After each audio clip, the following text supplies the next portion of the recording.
All right, so India में total foreign direct investment कितना है, कितना एफडीआई हमारे यहाँ ईयरली आता है? तो last year around $60 billion foreign direct investment India have received, which is 19% more as compared to the last year. So total around $60 billion है. अब जो इंपॉर्टेंट न्यूज़ है ये कि सबसे ज़्यादा हमारे यहाँ सिंगापुर से आता है, सिंगापुर से सबसे ज़्यादा फॉरेन डायरेक्ट इन्वेस्टमेंट इंडिया में आती है. इसके अलावा सेकेंड पोजीशन पे पहले मॉरिशस हुआ करता था, बट अब मॉरिशस की जगह यूएसए है.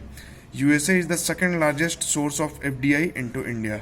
ठीक है, तो इससे ये भी पता चलता है कि इंडिया यूएसए का जो बायलैटरल रिलेशनशिप है वो अच्छा हो रहा है, क्योंकि जब पॉलिटिकल रिलेशन अच्छा होता है तभी फिर इकोनॉमिक रिलेशनशिप भी अच्छा होता है.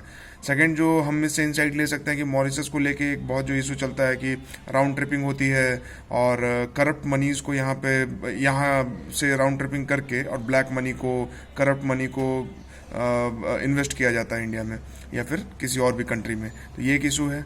और यही इतना ही इन्फॉर्मेशन था. $60 billion, Singapore the largest source, USA is the second largest, and Mauritius is now on third position.